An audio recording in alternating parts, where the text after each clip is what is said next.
दोस्तों स्वागत है आपका आज की बेहद बड़ी और महत्वपूर्ण खबरों में। दोस्तों आपको बता दें आज की बड़ी खबरों में जी हां सरकार का बड़ा फैसला कोरोना वायरस को लेकर।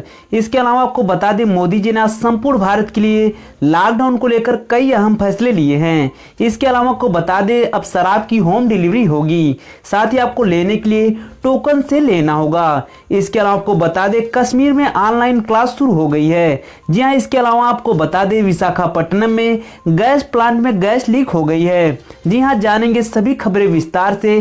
तो दोस्तों आज हम आपको इस वीडियो में इन्हीं सभी महत्वपूर्ण खबरों के बारे में बताने वाले हैं, तो वीडियो को ध्यान से आखिर तक देखते रहिए ताकि आपसे कोई भी जानकारी मिस ना हो। तो दोस्तों आगे बढ़ने से पहले एक लाइक कर दीजिए। चलिए जान लेते हैं चीनी बीमारी की आज की ताजा अपडेट के बारे में। आपको बता दें भारत में संक्रमित मरीजों की संख्या लगातार बढ़ती जा रही है और यह संख्या 52,952 के ऊपर पहुंच चुका है, जिसमें से 15,267 लोग ठीक होकर अपने घर जा चुके हैं और 1783 लोगों की मृत्यु हो चुकी है। इसी के साथ बढ़ते इस वक्त की अगली बड़ी खबर की ओर। उपद्रव में सरकारी या निजी संपत्तियों को नुकसान पहुंचाने वालों की मौत के बाद घर वालों से होगी वसूली। जी हां, नागरिकता संशोधन कानून की आड़ में बीते दिनों पूरे उत्तर प्रदेश को उपद्रव की आग में झोंकने वालों और दंगा की साजिश को पर्दों के पीछे से अंजाम देने वाली देश विरोधी ताकतों के खिलाफ प्रदेश की कप्तान योगी आदित्यनाथ ने मोर्चा खोल दिया है। उत्तर प्रदेश में दंगाइयों द्वारा सरकारी संपत्तियों को नुकसान पहुंचाने वालों से क्षतिपूर्ति वसूली के लिए नियमावली को मंजूरी दे दी गई है। कोरोना काल में एक तरफ सीएम योगी स्वास्थ्य कर्मी और अन्य कोरोना योद्धाओं के साथ सलीके से पेश आने का हिदायत दे रहे हैं, वहीं शांति भंग करने वालों के खिलाफ एक्शन मोड में भी नजर आ रहे हैं। उत्तर प्रदेश में अब प्रदर्शन और बंद के दौरान उपद्रव कर सरकारी या निजी संपत्ति को नुकसान पहुंचाना उनके जीवन की सबसे बड़ी भूल साबित होगी। अब टोकन से मिलेगी शराब। जी हां, शराब की दुकानों के सामने सोशल डिस्टेंसिंग का पालन कराने के लिए अब टोकन या कूपन से शराब बेचने के लिए आदेश दिया गया है। इस संबंध में बुधवार को आबकारी विभाग के डिप्टी कमिश्नर की तरफ से आदेश जारी कर दिए गए हैं।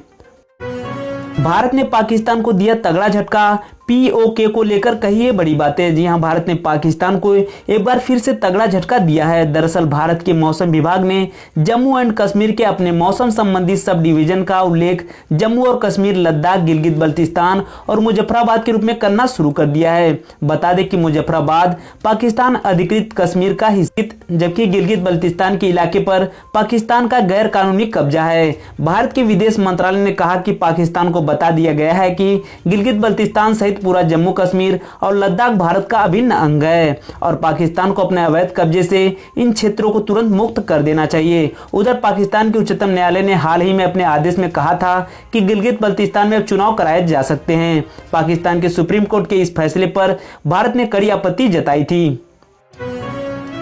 मध्य प्रदेश में खुली शराब की दुकानें, सरकार लगा सकती है शराब पर कोरोना टैक्स। जी हां, सरकार के साथ बातचीत के बाद मध्य प्रदेश में भी 45 दिन बाद बुधवार को शराब की दुकानें खुल गईं, लेकिन ज्यादातर इलाकों में गुरुवार से दुकानें खुली हैं। प्रदेश में शराब की दुकानें सुबह 7 बजे से लेकर शाम 7 बजे तक खुलेंगी। सरकार द्वारा जारी गाइडलाइन का पालन सभी दुकानदारों को करना होगा। शराब की दुकानें खुलते ही अब सरकार उस पर कोरोना टैक्स लगाने की तैयारी कर रही है। इसे लेकर सीएम शिवराज सिंह चौहान ने संकेत भी दे दिए हैं। दरअसल शराब ठेकेदारों और सरकार के बीच वार्ता के बाद राज्य में ज्यादातर दुकानें दोपहर के बाद खुली हैं। जानकारी के मुताबिक राज्य में इंदौर, भोपाल और उज्जैन को छोड़कर गुरुवार से सभी दुकानें खुल जाएंगी। प्रदेश में शराब की कुल 3,605 दुकानें हैं। लॉकडाउन के कारण शराब की दुकानें बंद थीं।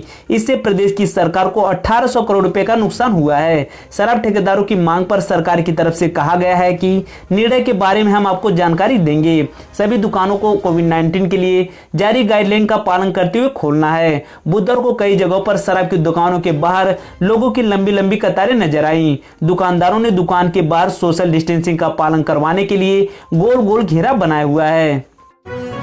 यूएई में फंसे भारतीय नागरिकों को लाने के लिए एयर इंडिया का पहला विमान हुआ रवाना। जी हां, वैश्विक महामारी कोरोना वायरस की वजह से संयुक्त अरब अमीरात यानी कि यूएई में फंसे भारतीय नागरिकों को लाने के लिए एयर इंडिया एक्सप्रेस का पहला विमान गुरुवार को रवाना हुआ। यह विमान दोपहर 12:30 पर कोचीन अंतर्राष्ट्रीय हवाई अड्डा लिमिटेड से रवाना हुआ। विमान दोपहर 3 बजे तक अबू धाबी हवाई अड्डे पहुंच जाएगा। इसके बाद 4:15 पर वहां से यात्रियों को लेकर उड़ान भरेगा। वहीं वहां मौजूद भारतीयों में ज्यादातर यात्री केरल से हैं। सूत्रों ने बताया कि विमान कोचीन हवाई अड्डे पर रात 9:40 पर 177 वयस्क और 4 नवजात बच्चों को लेकर पहुंचेगा। वहीं एयर इंडिया एक्सप्रेस का एक अन्य विमान कोझिकोड हवाई अड्डे से दोपहर 1:20 पर रवाना हुआ। लॉकडाउन 3 में अब मॉल, सिनेमा, रिटेल शॉप और हाईवे खोलने की तैयारी, जारी होगी नई गाइडलाइन। जी हां, लॉकडाउन में शराब के बाद अब शॉपिंग मॉल, सिनेमा हॉल और रिटेल स्टोर खोलने को लेकर चर्चा शुरू हो गई है। साथ ही ट्रांसपोर्ट सेवाओं को भी जल्द शुरू किया जा सकता है। इन सेवाओं को शुरू करने के लिए केंद्र सरकार नई गाइडलाइन तैयार कर रही है। परिवहन मंत्री नितिन गडकरी ने कहा है कि सार्वजनिक और निजी क्षेत्र की परिवहन सेवा शीघ्र शुरू हो सकती है। सरकार के एक अधिकारी का कहना है कि जल्द ही शॉपिंग मॉल, सिनेमा हॉल और रिटेल स्टोर को खोलने की इजाजत दी जा सकती है। इसके लिए स्वास्थ्य मंत्रालय की अनुमति मिलने का इंतजार है। गृह मंत्रालय की ओर से इसको लेकर नई गाइडलाइन जारी की जा रही है। दूसरे राज्यों में फंसे लोगों की जम्मू कश्मीर में चरणबद्ध तरीके से होगी वापसी। जी हां, जम्मू कश्मीर प्रशासन ने कोविड-19 लॉकडाउन के कारण देश के विभिन्न हिस्सों में फंसे केंद्र शासित प्रदेश के छात्रों और प्रवासी मजदूरों समेत सभी निवासियों की चरणबद्ध तरीके से वापसी के लिए योजना बनाई है।